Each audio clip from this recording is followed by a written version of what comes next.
Hello friends, मैं संजय तिवारी आपका YouTube channel पे स्वागत करता हूं और आशा करता हूं कि आप घर पर होंगे, सुरक्षित होंगे और घर से जब भी जाएं मास्क अवश्य लगाएं और भीड़ भाड़ से दूर रहने की कोशिश करें और कोशिश करें कि वैक्सीनेशन सेंटर पर जाकर के वैक्सीन ले लें, क्योंकि यह आपके रोग प्रतिरोधक क्षमता को बढ़ाता है। और जिस तरीके से कोरोना जो है जानलेवा हो रहा है, उस जानलेवा कोरोना को के प्रभाव को कम करने में बहुत मदद करेगा यह वैक्सीन।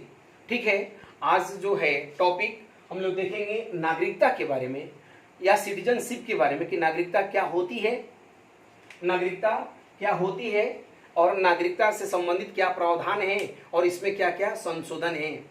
अब होता है कि नागरिकता के क्यों जाने, नागरिकता को क्यों जाना जाए, तो नागरिकता को इसलिए जाने कि जानकारी हो जाए कि नागरिकता क्या है।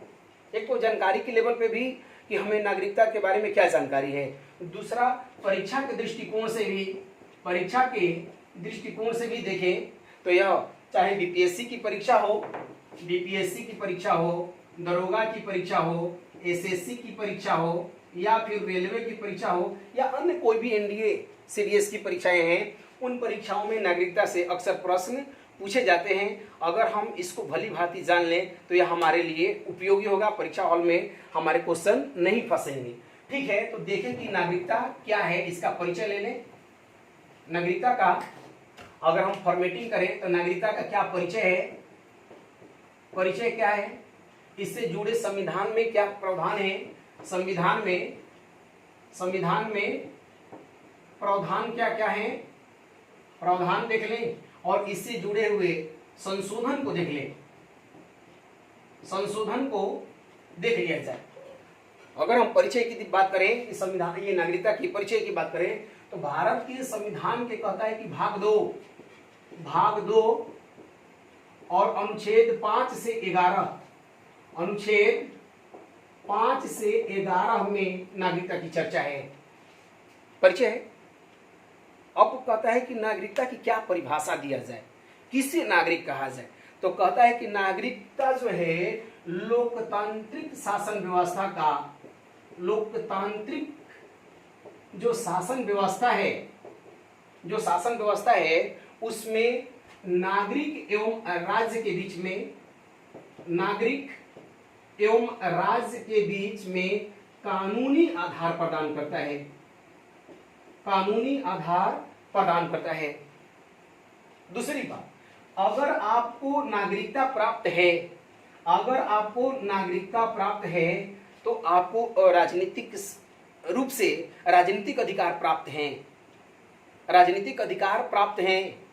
ठीक है, कहता है कि लोकतांत्रिक शासन व्यवस्था का में नागरिकता है आधार है, राज्य एवं नागरिक के बीच में आधार प्रदान करता है कौन, नागरिकता। अगर हम भारत के नागरिक हैं तो हमारे कुछ अधिकार बन जाते हैं, हमारे कुछ दायित्व हो जाते हैं और इन दायित्वों को केवल नागरिक ही उपभोग करेंगे, गैर नागरिक या एलियन नहीं कर सकता। That type of right is used by the only the citizen of India, not alien नहीं कर सकता, केवल भारतीय नागरिक या जो देश के नागरिक होते हैं वही करेंगे। और एक परिचय यह भी कर लें कि एकहरी नागरिकता है, भारत में एकल नागरिकता का प्रावधान है। तो देखिए, हम अगर नागरिकता हमको प्राप्त है या हम नागरिक हैं तो हमारे क्या अधिकार हो सकते हैं, तो देखेंगे नागरिकता के बारे में कि क्या नागरिक के होने के नाते है या नागरिकता हमको प्राप्त है तो क्या अधिकार है। तो अगर हमें नागरिकता प्राप्त है या हम नागरिक हैं तो हमारे अधिकार भी हैं और हमारे दायित्व भी होता है। अगर हम नागरिक हैं तो सिर्फ और सिर्फ हमारे अधिकार ही नहीं है, हमारे दायित्व भी हैं और उस दायित्व का भी निर्वहन करना हमारा एज ए नागरिक, एज ए सिटीजन हमारा कर्तव्य भी बनता है। तो कहता है कि अधिकार में राजनीतिक अधिकार और इस राजनीतिक अधिकार को देखें तो इसमें वोट देने का अधिकार, चुनाव लड़ने का अधिकार प्राप्त हो जाता है। और यह जो अधिकार है गैर नागरिकों को नहीं प्राप्त है। जो राजनीतिक अधिकार में वोट डालने का आप जानते हैं कि हमारे यहाँ वयस्क जो भी लोग होते हैं 18 वर्ष की आयु पार कर लेते हैं वो वोट देने के अधिकारी होते हैं। और यह वोट, यह जो राजनीतिक अधिकार है वह केंद्र से लेकर के, केंद्र की बात कर लें या राज्यों की बात कर लें या फिर पंचायती की बात कर लें, पंचायतों की बात कर लें, उस आधार पर मतलब उस इन तीनों ही बेसिस पर इनको राजनीतिक अधिकार प्राप्त है। किनको? तो जो भारत के नागरिक हैं या नागरिकता जिनको प्राप्त है। ठीक है, तो इस तरीके से राजनीतिक अधिकार है। इसके अलावा कुछ मौलिक अधिकार, कुछ मौलिक अधिकार की बात करें, मौलिक अधिकार जो है नागरिकों को ही प्राप्त होता है। जैसे अनुच्छेद 15, अनुच्छेद 16 और अनुच्छेद 19, यह केवल भारत के नागरिक को या जिनको नागरिकता, भारत की नागरिकता प्राप्त है उन्हीं को कहता है कि धर्म, मूल, वंश, जाति, लिंग के आधार पर कोई विभेद नहीं करेंगे। अवसर की समानता नागरिकों को प्राप्त होगा और कहीं भी बोलने की वाक स्वतंत्रता जो है किससे होगा? तो नागरिकों को प्राप्त होगा। यही नहीं है, विभिन्न पदों पर लोक सेवा आयोग द्वारा निकले विभिन्न पदों पर या विभिन्न नौकरियों में रोजगार पाने का या जाने का, विभिन्न पदों जैसे IAS, IPS है, BPSC है, यह सिर्फ और सिर्फ हमारे नागरिकों को ही प्राप्त है। कहता है कि यह जो अधिकार है किसे प्राप्त है? तो नागरिकों को। अब देखेंगे दायित्व की बात करता है, तो दायित्व की बात करें तो हमारे देश की रक्षा करना हो तो देश के जो रक्षा की बात आती है तो नागरिक करेंगे। टैक्स पे करने की बात आती है तो वह नागरिक करता है। या हमारे राष्ट्रीय सम्मान से जुड़े हुए जो भी चीजें हैं उसको हमें सम्मान देना हो तो वह नागरिक ही करेंगे। तो इस तरीके से नागरिकता की बात होती है और इसका परिचय है कि नागरिकता जो है राज्य एवं नागरिकों के बीच या लोकतांत्रिक शासन, वैसे कहें लोकतांत्रिक शासन व्यवस्था में राज्य एवं नागरिकों के बीच कानूनी आधार प्रदान करता है नागरिकता। अगर हमें नागरिकता प्राप्त है तो हमें हमारे कुछ अधिकार बनते हैं और हमारे कुछ दायित्व बनते हैं। ठीक है, अब देखेंगे संविधान के अनुसार इसके क्या क्या प्रावधान है। ठीक है, देखेंगे संविधान के आधार पर इनके क्या प्रावधान हैं। संविधान में नागरिकता से संबंधित प्रावधान क्या क्या दिया गया है? तो अनुच्छेद 5 कहता है कि भारत जब संविधान लागू हुआ यानी 26 जनवरी 1950 के बाद या पहले 26 जनवरी 1950 के बाद किनको नागरिकता दी जाए, तो कहता है कि 26 जनवरी 1950 के बाद कहता है कि जो भारत में पहले से जन्म लिए हों या जिनके माता या पिता में से कोई एक भारत का नागरिक रहा हो या 26 जनवरी 1950 से 5 वर्ष पूर्व अगर वह भारत में रह रहा हो तो उसे भारत का नागरिक माना जाएगा।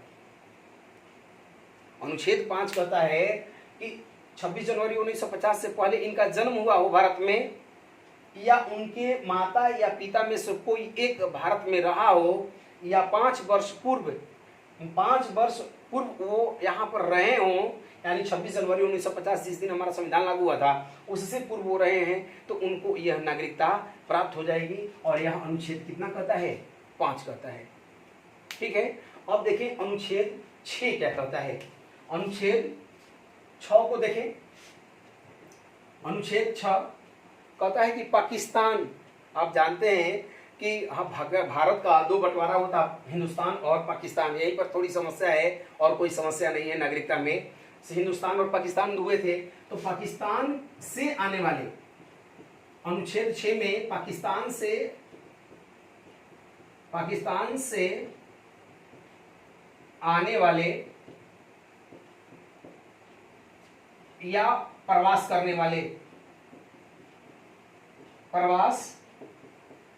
वाले, ठीक है, तो कहता है कि पाकिस्तान से आने वाले या प्रवास करने वालों के बारे में अनुच्छेद 6 में प्रोविजन दिया गया है।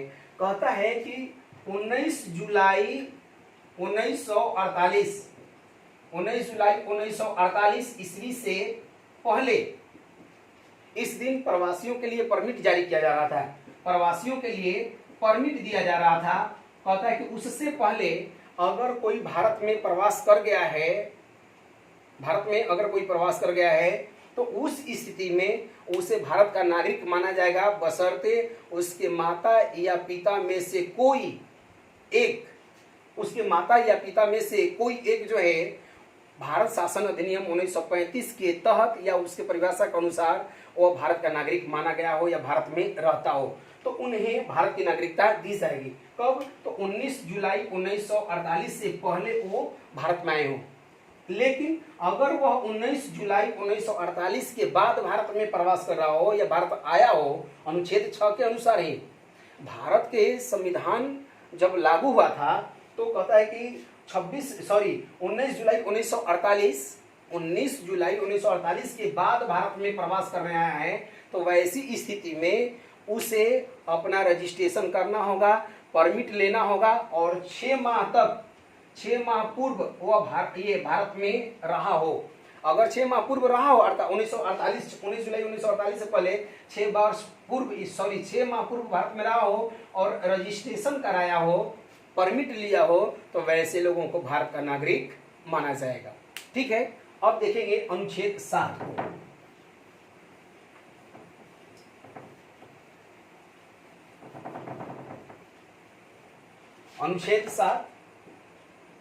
अनुच्छेद 7 कहता है कि अगर पाकिस्तान को जाने वाले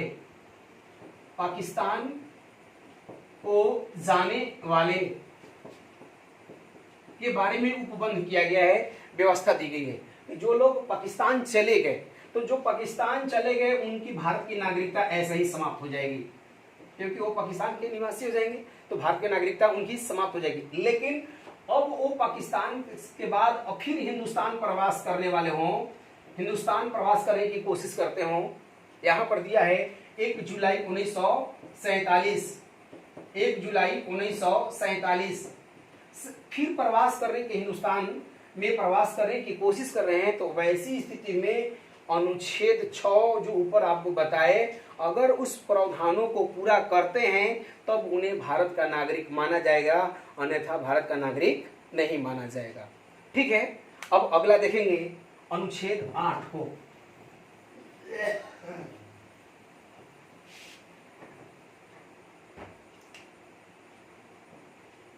अनुच्छेद 8 भारतीय मूल के लोगों के बारे में प्रावधान है। भारतीय मूल के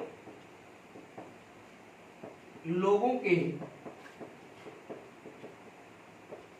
बारे में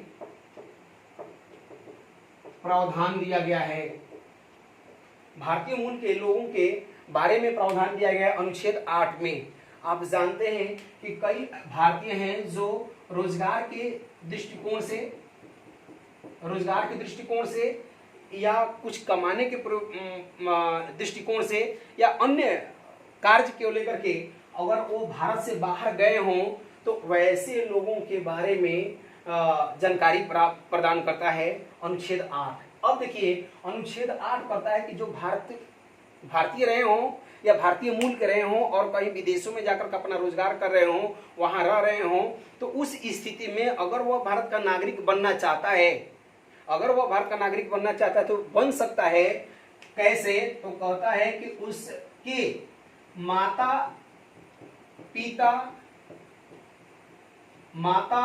मातामही यानी माता के खानदान से या पितामही पिता के खानदान से कोई भी एक भारत शासन अधिनियम 1935 के अनुसार परिभाषित हो कि नहीं वो भारत से जुड़ा हुआ था, और फिर वह वहीं पर आप जानते हैं कि उच्चायोग या राजदूत बना होता है और उस काउंसिल में जाकर के अपना रजिस्ट्रेशन कराया हो, तो वैसी स्थिति में उसे भारत की नागरिकता दी जा सकती है या दी जाती है। अब देखेंगे यहीं पर दो शब्द आते हैं। एक आता है NRI और PIO NRI non residential Indian, NRI और PIO person of Indian origin. Non residential Indian और PIO में अंतर है। कहता है कि नॉन रेसिडेंशियल इंडियन में कहता है कि अगर कोई भी व्यक्ति एक वर्ष में 182 दिन भारत से बाहर रहा हो, या कहता है कि 4 वर्षों में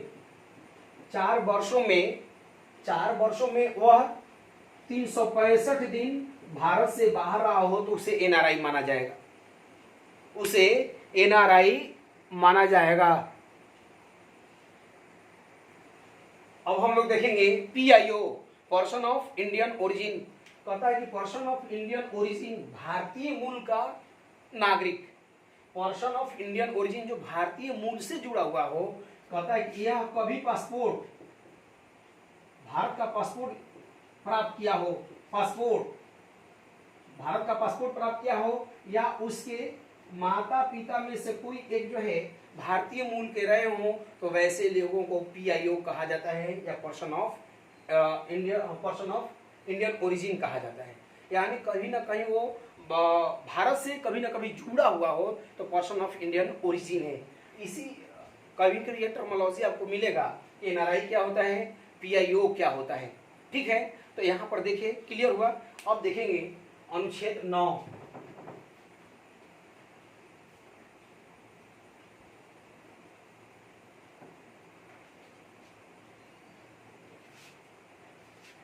अनुच्छेद 9 में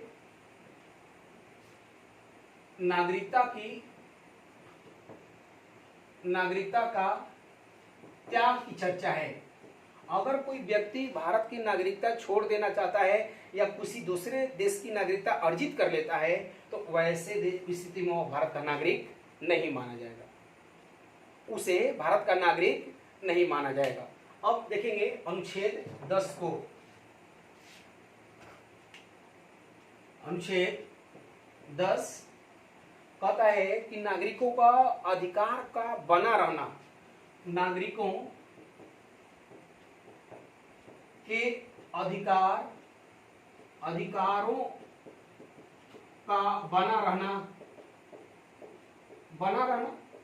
कहता है कि जो अनुच्छेद 5 से लेकर के 10 तक, अनुच्छेद 5 से लेकर के 10 तक जो भी अधिकार दिए गए हैं या जो भी प्रोविजन किए गए हैं वह तब तक बना रहेगा जब तक कि संसद कोई विधि बना करके इससे कम न कर दे या अधिक न कर दे, यानी उसका अधिकार बना रहेगा। ठीक है, अनुच्छेद 11। अनुच्छेद 11 को देखा जाए। अनुच्छेद 11 कहता है कि संसद को यानी पार्लियामेंट को या संसद को नागरिकता के संबंध में विधि बनाने का अधिकार है, और किसी नागरिकता वह दे रहा है या नागरिकता से संबंधित क्या प्रावधान कर रहा है या किसको निरसन कर रहा है या किसको निर्गत कर रहा है, यह अधिकार किसके पास में है, तो संसद के पास में है। ठीक है, अब देखेंगे इससे जुड़े हुए नागरिकता से संबंधित जुड़े हुए जो संशोधन है, यह प्रावधान देखें हम लोग। अब इससे जुड़े हुए संशोधन को देखेंगे।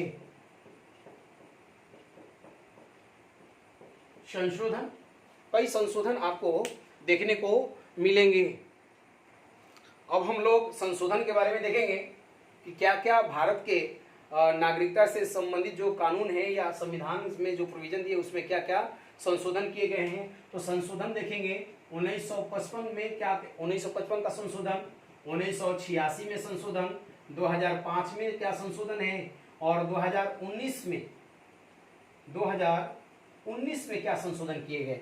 अगर हम इन संशोधनों को देख लें तो ये सारे संशोधन एक ही बार में आ जाते हैं। देखेंगे 1955 में नागरिकता संशोधन अधिनियम 1955 आया और उस अधिनियम में कहा कि भारत की जो नागरिकता है 5 प्रकार से प्राप्त की जा सकती है। 5 प्रकार से भारत की नागरिकता प्राप्त की जा सकती है। एक तो जन्म से, वंशवाद से, रजिस्ट्रेशन से, रजिस्ट्रेशन से देशीकरण से और जीती गई भूमि या किसी भूमि को भारत में मिलाते हैं तो भूमि के मिलाने से, अगर इस तरीके से 5 प्रकार 1955 का जो नागरिकता संशोधन अधिनियम कहता है 5 प्रकार से नागरिकता प्राप्त की जा सकती है। कहता है कि अगर आप भारत में जन्म लिए हैं तो आपको भारत की नागरिकता मिलेगी, ये तो तय है। दूसरी बात कहता है वंशवाद से, कहता है कि अगर आपका जन्म कहीं भी हुआ हो और अगर जन्म के समय, अगर जन्म एक तो भारत में जन्म लिए तो भारत की नागरिकता मिलेगी, लेकिन वंशवाद के आधार पर आपको नागरिकता, तो कहता है कि वंशवाद यानी जन्म के समय अगर आपके माता या पिता में से कोई भारत का नागरिक रहा हो जन्म के समय में, तो आपको भारत की नागरिकता दी जा सकती है। जन्म के समय का मान लो आपका जन्म अमेरिका में हो रहा है, जन्म ऑस्ट्रेलिया में हो रहा है, जन्म कुवैत में हो रहा है, और उस समय में आपके माता या पिता में से कोई भी एक आदमी भारत के नागरिक रहे हों तो उनको भारत की नागरिकता दी जाएगी। अब पता है कि रजिस्ट्रेशन के द्वारा भी नागरिकता दी जाएगी। अगर आप दूसरे देश का नागरिकता छोड़ करके आते हैं और भारत में 7 वर्ष रहे हों, ये कहता है कि 7 वर्षों तक रहे हों और रजिस्ट्रेशन के लिए अप्लाई किए हों, तो वैसी आधार पर, इस आधार पर भारत में उनको नागरिकता दी जाएगी। कौन सा? तो कहता है 1955 का अधिनियम। ठीक है। देशीकरण कहता है कि नेचुरलाइजेशन या देशीकरण कहता है कि वैसे लोगों को जो दूसरे देश को छोड़ करके आते हो और भारत का नागरिक बनना चाहते हो तो उन्हें भारत की नागरिकता दी जाएगी, लेकिन वैसे लोगों को नहीं दिया जाएगा जो माइग्रेट कर करके आते हो, जो प्रवास मतलब नहीं होता है, जैसे आप हमारे यहाँ रोहिंग्या हैं या बांग्लादेश के चकमा शरणार्थी हैं, तो जो माइग्रेट कर रहे हैं, एक समूह में माइग्रेट कर रहे हैं, उनको नहीं, लेकिन नेचुरली वो आना चाह रहा हो तो वैसे लोगों को भारत का जो 1955 का संशोधन है, नागरिकता संशोधन अधिनियम, पता है उन्हें दिया जाएगा। अगर हम भारत में किसी देश का या कोई भूमि मिलाते हैं, कोई राज्य एक्वायर करते हैं, उस आधार पर उन्हें भारत की नागरिकता प्राप्त हो जाएगी। ठीक है। अब 1986 में जो मेजर बात थी उसमें यह था कि जो नागरिकता के लिए रजिस्ट्रेशन 7 वर्ष के लिए दिया गया था, यहाँ पर कर दिया गया कितना? 5 वर्षों के लिए, 5 वर्षों के लिए किया गया। ठीक है। अब देखेंगे 2005 में क्या संशोधन आता है, नागरिकता से संबंधित क्या संशोधन किया जाता है। तो 2003 में आप जानते हैं से प्रवासी भारतीय दिवस मनाया जाता है। प्रवासी भारतीय दिवस 9 जनवरी प्रवासी भारतीय दिवस के रूप में मनाया जाता है 2003 से, और उस वक्त वाजपेयी जी का शासन था, वाजपेयी जी का शासन था। और आपको बता दें 1998 इसमें परमाणु परीक्षण हुआ था, और उस परमाणु परीक्षण के दरमियान अमेरिका और अन्य यूरोपीय देशों ने भारत पर प्रतिबंध लगा दिए थे। वैसी स्थिति में ये जो प्रवासी भारतीय थे भारत को इतनी मुद्रा दिए थे, इतनी मुद्रा भेजे थे कि भारत की अर्थव्यवस्था अपने पटरी पर चलती रही, उसे कोई डिस्टरबेंस नहीं हुआ। उस बात को ध्यान में रखते हुए भारतीय वाजपेयी सरकार ने 2005 में एक संशोधन किया, और यहाँ पर एक आता है ओवरसीज इंडियन शब्द आता है, ओवरसीज इंडियन शब्द आता है ओसीआई का मतलब संकल्पना हालांकि 2003 में ही आता है, लेकिन 2005 के अधिनियम में यह व्यवस्था दिया जाता है। और यहीं पर कहा जाता है कि पीआईओ और ओसीआई, ठीक है, तो पीआई और ओसीआई जो कार्ड होल्ड मतलब होंगे, पीआई और ओसीआई हैं, उन्हें भारत में वीजा दिया जाएगा और वो आ सकते हैं। लेकिन 2015 ईस्वी में आकर के इनमें एक और संशोधन किया गया कि ओसीआई कार्ड होल्डर, देखेंगे ओसीआई कार्ड होल्डर या पीआईओ कार्ड होल्डर शब्द आता है 2015 में, पीआईओ ओसीआई, तो ओसीआई का कंसेप्ट 2003 में 2005 में इसमें प्रावधान कर दिया गया कि इनको वीजा दिया जाए और ये वीजा के आधार पर भारत में आए। लेकिन कहता है कि 2015 में कि पीआईओ को 15 वर्षों के लिए भारत में पीआईओ कार्ड होल्डर हैं अगर आपके पास पीआईओ कार्ड होल्डर हैं तो 15 वर्ष तक आपको किसी भी वीजा की जरूरत नहीं है। आप आ सकते हैं, रह सकते हैं, भारत में रह सकते हैं, लेकिन आप भारत के नागरिक नहीं हो सकते। आप चाहेंगे कि हम वोटिंग करें, चुनाव कराएं, चुनाव में भाग लें, ऐसा नहीं कर सकते। यह आप अगर सोचते होंगे या कहीं जानते होंगे, पढ़े होंगे कि यह नागरिक है भारत के, तो भारत के नहीं। PIO person of Indian origin है, ओसीआई है, ओवरसीज इंडियन है। अब ओवरसीज इंडियन में ओवरसीज कार्ड होल्डर को आजीवन वीजा दिया गया है कि आजीवन आपको वीजा की जरूरत नहीं है। आप जब तक आकर के रहना चाहें रहिए, आप अपना बिजनेस कीजिए और यहाँ से जो भी काम करना है आप करते रहिए, आप मुनाफा कमाते रहिए या भारत को लाभ पहुंचाते रहिए। ठीक है। अब है 2019 ईस्वी का जो संशोधन हुआ नागरिकता से संबंध में, उससे जो संबंधित संशोधन है वह है CAA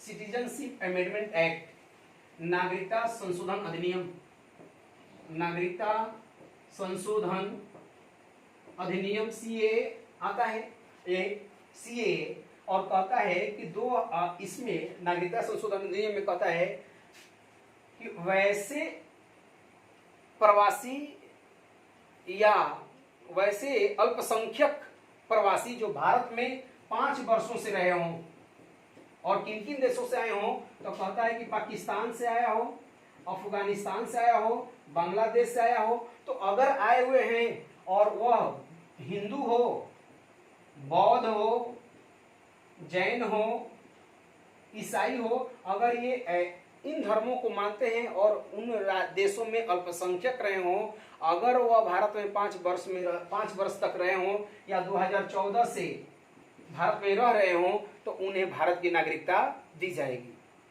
CAA, और यह पूरे भारत में लागू है। एक शब्द आता है NRC, national register of citizenship या सिटीजन, नेशनल रजिस्टर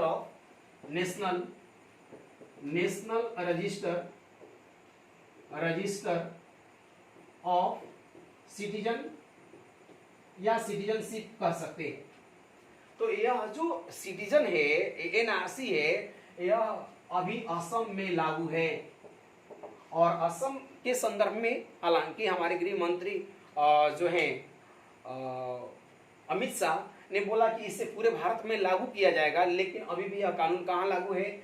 NRC तो असम में लागू है। और यह बांग्लादेश से आने वाले जो शरणार्थी हैं उनको रोकने के लिए किया गया है। बांग्लादेश से आने वाले जो शरणार्थी है उसके रोकने के लिए किया गया है। और आप देखें कि बंगाल के चुनाव में जहां पर अभी ममता बनर्जी ने शपथ ग्रहण किया है मुख्यमंत्री, वहां पर भी यह बांग्लादेशी शरणार्थियों का और बांग्लादेशी लोगों का कि ये वोट बैंक के रूप में काम कर रहे हैं और इस तरीके से इन पर बातें हुई हैं।